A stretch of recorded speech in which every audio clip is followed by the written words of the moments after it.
Hmm. So, uh, I shall speak on Bhagavad Gita as it is. The purpose of saying Bhagavad Gita as it is uh, explained that there are many editions of Bhagavad Gita. They have interpreted in their own way, giving up the spirit of Bhagavad Gita. So, this particular name, as it is significant, perhaps there is no other edition of Bhagavad Gita where it is written as it is.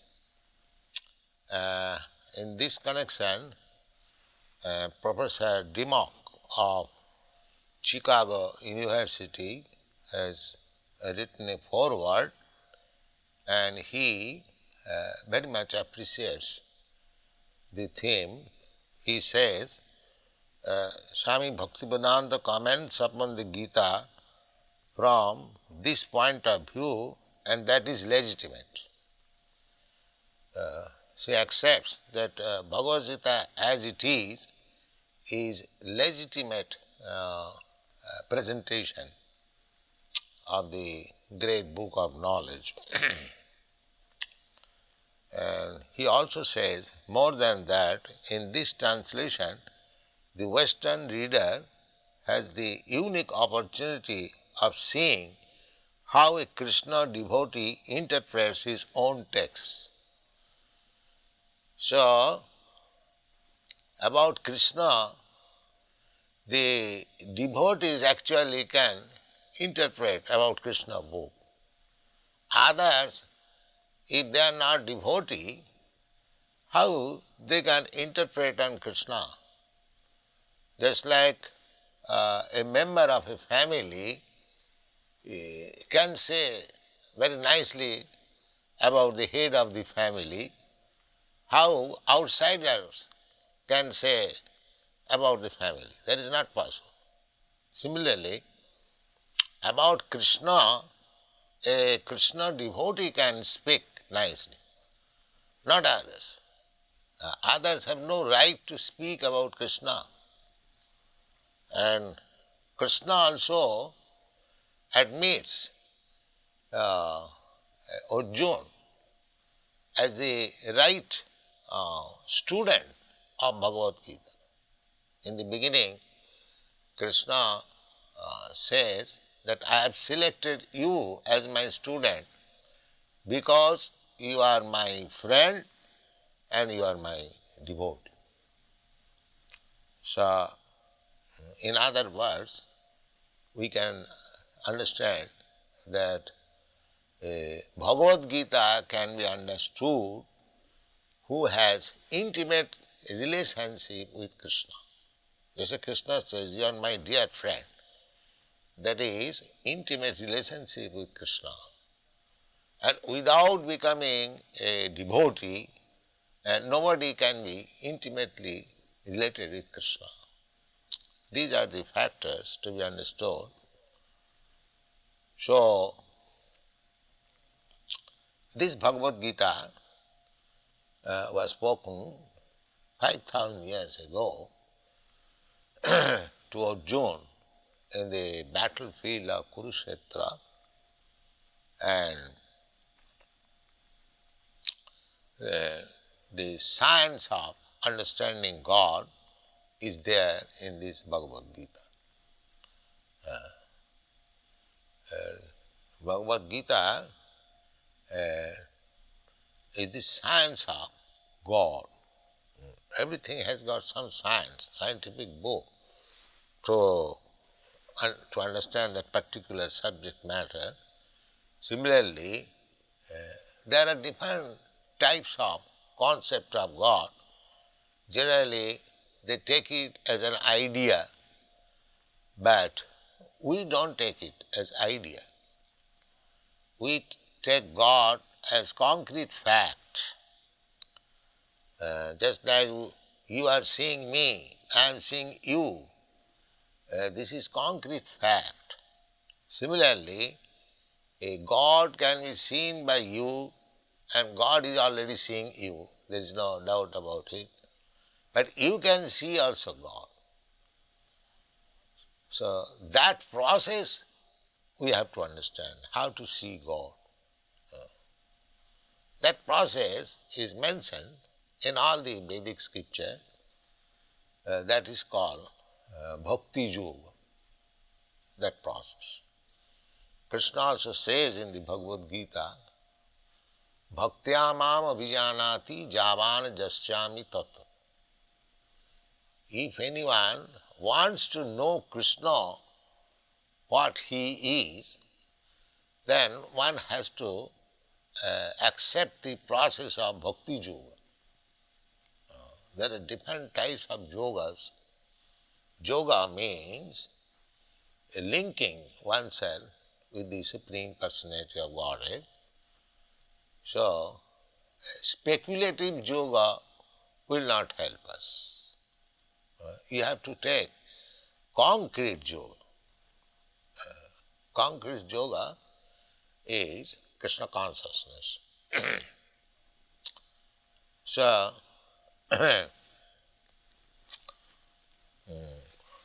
we have given our introduction of the Bhagavad Gita that one has to understand Bhagavad Gita as it is directed in the Bhagavad Gita. There is direction. How to read Bhagavad Gita. People are reading Bhagavad Gita without taking the direction.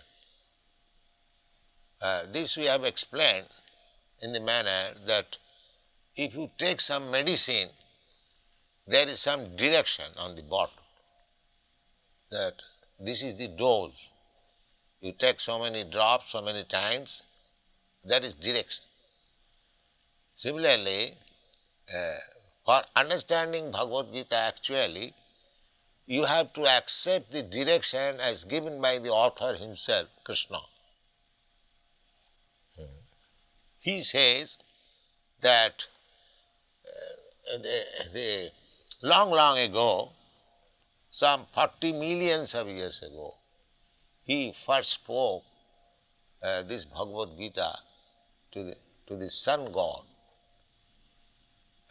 And sun god transmitted the knowledge to his son Manu. And Manu transmitted the knowledge to his son Ikhaku. Imam vivassati yogam prattavan aham abhayam. Vivashan manave praha manu Ikhaga vibravit. So, the Rajarshis, they are all kings. Manu is king, Maharaj Ikhaku is also king, and the sun god Vivashan, he is also king. He is the king of the sun planet, and his grandson Ikhaku became the king of this planet, Maharaj Ikhaku, and in this dynasty, which is known as Raghuvansha, Lord Ramchandra appeared. It is a very old monarchical family, Ikhaku Vansha, Raghuvansha. Vansha means family.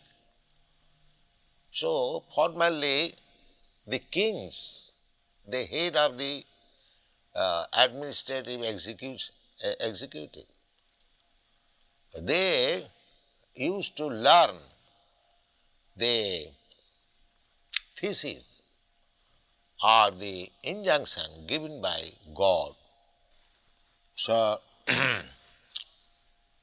according to Bhagavad Gita, only a devotee of Krishna, a person who is intimately related with Krishna, he can understand what is Bhagavad Gita.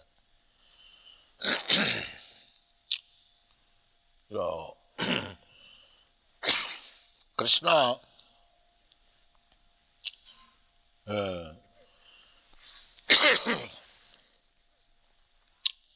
Arjuna, after hearing Bhagavad Gita from Krishna, he addressed him as Parabrahma, Param Dhama, Pavitram, Paramam Bhavan, Purusham, Shasatam, Divyam, Adi, Devam, Ajam, Vivam. He understood Krishna as Parabrahma. Parabrahma means the supreme truth, absolute truth, Parabrahma. Brahma, the living entities, they are also called Brahma. But living entities are not Parabrahma. Parabrahma means supreme. So Arjuna addressed him as Parabrahma and Param Dhama. Param Dhama means the resting place of everything. Everything is resting on the energy of the Supreme Lord. Therefore, he is called Param Dhama. Just like all these planets are resting on the sunshine, sunshine is the energy of the sun globe. Similarly, this material energy is Krishna's energy, and everything is material or spiritual, everything is resting on Krishna's energy. The resting place is Krishna's energy. In another place, Krishna says, Maya tatamidam sarvam jagat abhakta murtina masthani sarvabhutani nahang teshu avasthita. Krishna says that in my impersonal feature, I am spread everywhere, all pervading. God is all pervading by his impersonal feature, namely his energy. The example is given just like heat is the energy of fire. So fire spreads by its heat and light. The fire is one place, but the heat and light is spreading. Similarly, Krishna is in his own abode, which is called Goloka Vrindavan. There is a planet in the spiritual world, the topmost planet. As the topmost planet within this universe is called Brahmaloka, similarly in the spiritual sky there is the topmost planet which is called Goloka Vrindavan. That is Krishna's place. Krishna is there, but he can expand himself by his different types of energies and by his different types of incarnation. It does not mean that when Krishna was present on this planet, Krishna was absent in Golok Vrindavan. No, it is not like that. Just like I am now present here, I am absent in my apartment. Krishna is not like that.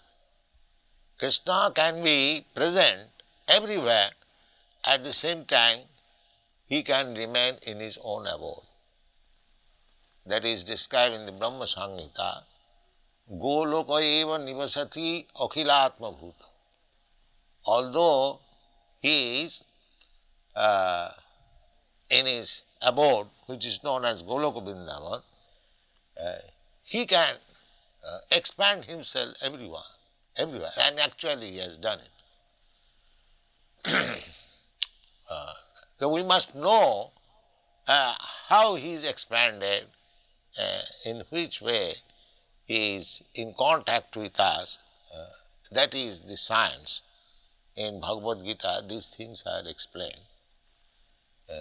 So Krishna is addressed as Param Dham, the resting place of everything.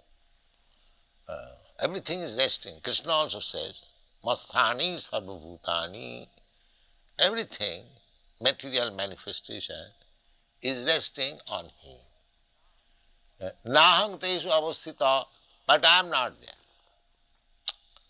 These contradictory things. Everything is resting on him, but I am not there. But it is not contradictory. It is very simple to understand, just like all the planets, they are resting on the sunshine, but the sun is far away from the planets, some millions of miles away. But resting on the sunshine means resting on the sun. That's a fact. Therefore Krishna says, Masthani sarvabhutani nahang teshu avasthita parabrahma param dhama pavitram. Pavitra means uncontaminated. When we come to this material world, we are also spirit soul, Brahma, not exactly as good as Parabrahma, Krishna, but still, because we are part and parcel of Krishna, we are also Brahma, Pavitra. Pavitra means pure.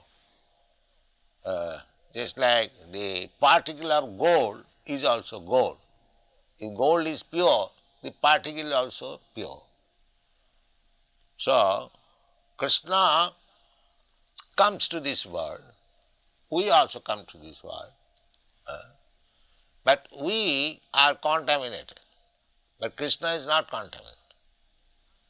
The example is, just like in the prison house, there are many prisoners, but if the king or some king's representative minister goes into the prison to inspect things, how things are going on, it does not mean that the king or his minister is also a prisoner. He is not prisoner. But we, living entities, we have been entangled with these material modes of nature. But Krishna never becomes involved in these modes of material nature. Therefore he is called Pavitram Paramam, absolute, pure, Bhavan. Bhavan means you, your lordship. And Purusham. Purusham, he is addressed as a person. God is never impersonal. God is person. Exactly a person like you and me. And when he appeared on this planet, exactly like a human being, 2 hands, 2 legs, walking like human being, talking, behaving like human being, everything. So, God is Purusha. Purusha means man, I mean to say male, not female. Male. Without becoming male, one cannot be enjoyer. In another place, it is stated that Krishna is the supreme enjoyer. As soon as the word is used, enjoyer, he must be Purusha, male. So that is described. Arjuna understood him. He is a Purusha, Param Purusha, the supreme person. In another place, Krishna is described as Purushottam, the best of the males. So, Purusham Shasatam. Shasatam means eternal. The Mayavadi philosopher, they think that the absolute truth is impersonal. Maya Shakta Manaprartha Jogam Junyan Madasraya Asangsayang Samagrang Mam Jatha Gyasasi Tachino. Arjuna is being advised by Krishna what is God. The conception of God, however we may speculate, it cannot be perfect because God is unlimited, all-pervading. We are limited. So, actually, unless God Himself reveals Himself to the devotee, it is not possible to understand what is God. Therefore, God Himself, Krishna, is speaking about Himself. The process is Maya Sakta Mana. One has to increase attachment for Krishna. We have got now attachment for material things. We have to divert that. Our position is that we must have attachment for something. That is fact. So now, on the bodily concept of life, we have got attachment to this body, and anything pertaining to this body, we have got attached. Just like I have got attachment for my wife. Why? There are millions and thousands of women, beautiful women. I have no attachment for them, but my attachment for my wife, even though she may not be very beautiful, is a fact. Why? Because due to her relation with my body. And similarly, I have got attachment for my country, I have got attachment for my home, my so many things, because I am thinking I am this body, and anything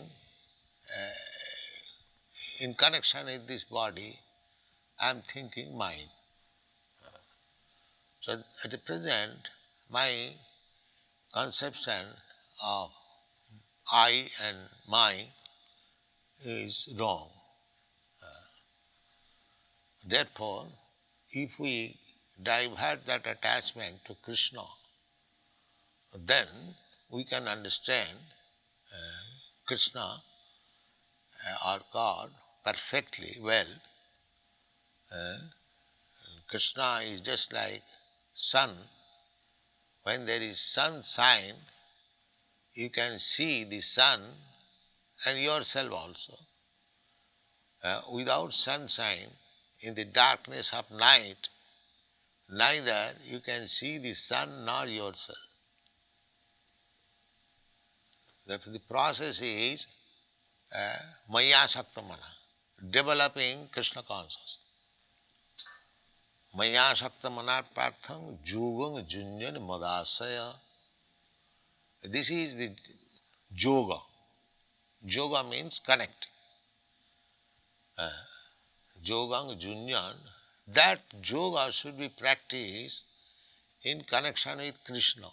Therefore he said, Mat Asra. Mat means me or mine.